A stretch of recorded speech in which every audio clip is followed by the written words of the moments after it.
الحمد لله بعد 50 سنة قدرنا نشيل عائلة الأسد من الحكم، وإن شاء الله سوريا نحو الديمقراطية، وهي أرشيف لسيادته سابقاً.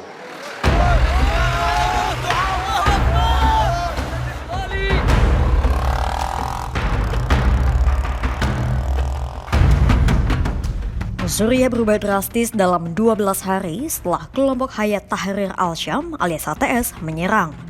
Dari yang dulu dipimpin oleh Presiden Bashar al-Assad, kini posisi itu diduduki oleh pemimpin HTS Abu Muhammad al-Jolani. Bashar al-Assad dilaporkan menyelamatkan diri ke Rusia. 12 hari bisa dibilang sangat cepat, tetapi ada dendam 13 tahun yang terbayar dari jumlah hari itu. Sebuah momen bersejarah yang membutuhkan waktu bertahun-tahun. Untuk itu, mari kita menelisik lebih dalam sejarah Perang Suriah, mulai dari latar belakang, aktor yang terlibat, hingga situasi terkini.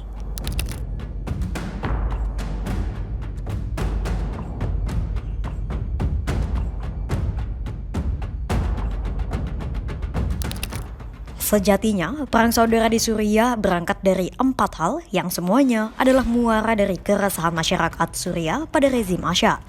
Pertama adalah kesenjangan sosial di masa pemerintahan Bashar al-Assad akibat pemerintahan yang koruptif. Kedua, dominasi Partai Ba'ath yang lama menancapkan kekuasaannya di Suriah. Ketiga, ancaman krisis pangan dan tingginya pengangguran.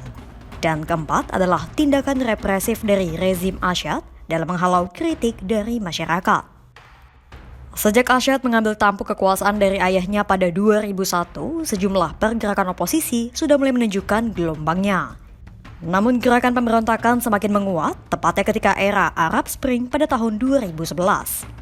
Kala itu, serangkaian gerakan anti pemerintah menyebar di Arab dan sebagian Afrika, tak terkecuali di Suriah.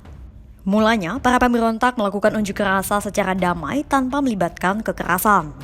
Namun, pemberontakan semakin bereskalasi semenjak Assad menggunakan kekerasan dan tindakan represif dalam meredam suara-suara keresahan dari publik.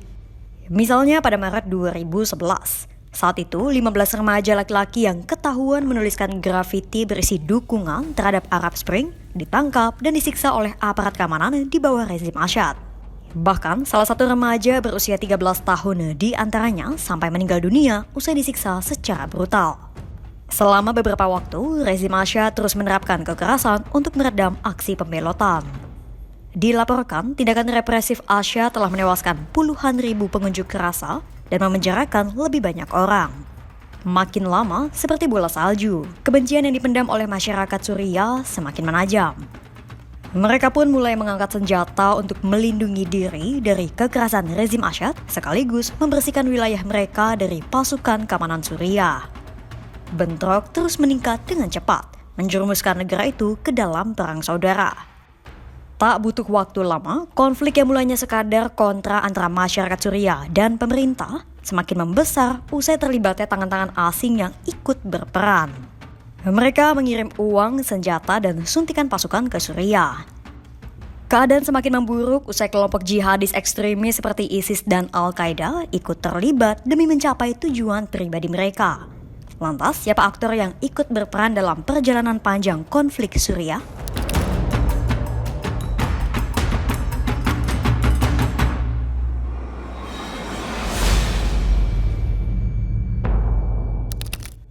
Perebutan kekuasaan di Suriah sejatinya tak sesederhana perlawanan 1 lawan 1 antara rezim Assad dan kelompok oposisi.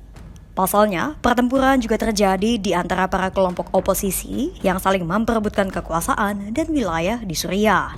Namun, akan lebih mudah jika kita mengklasifikasikan kekuatan di Suriah berdasarkan wilayah kekuasaan dan tujuan mereka. Di sisi Bashar al-Assad, ada kekuatan asing yang berperan besar dalam mempertahankan kekuatannya.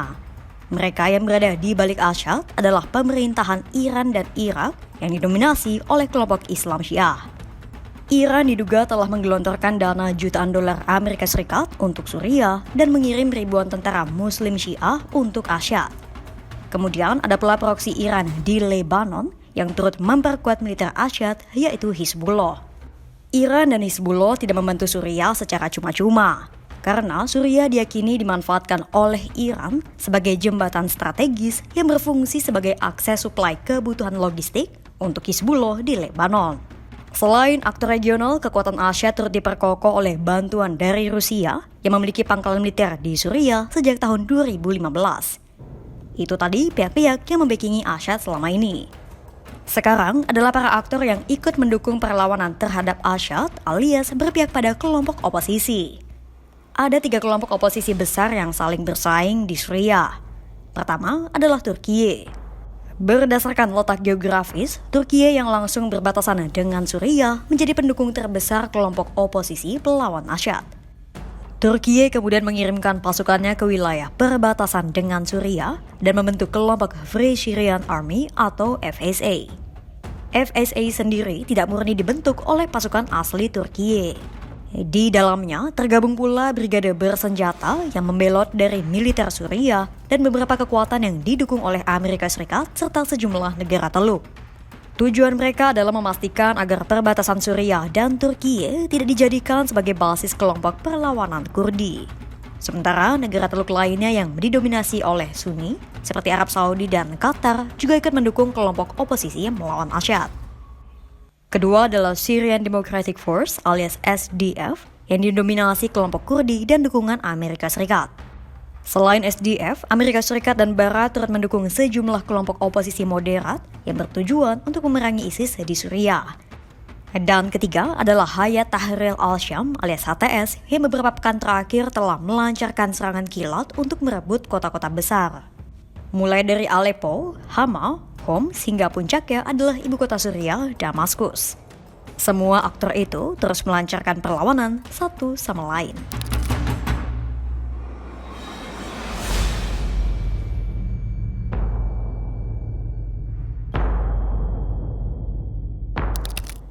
Pada tahun 2016, militer Suriah pimpinan Asyad mencatatkan kemenangan terbesar mereka usai berhasil mengusir pemberontak dari Aleppo.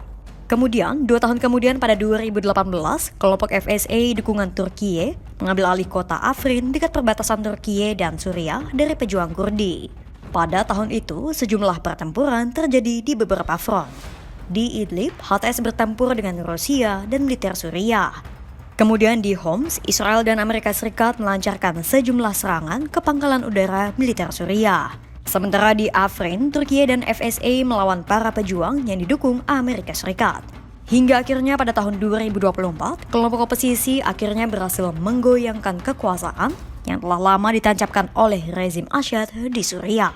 Alasannya karena backingan Asyad yaitu Rusia, Iran, dan Hizbullah saat ini tengah disibukkan di palagan masing-masing. Rusia melawan Ukraina di Eropa, Iran menerima serangan dari Israel, sementara Hizbullah kelelahan usai bertarung dengan Israel di Lebanon.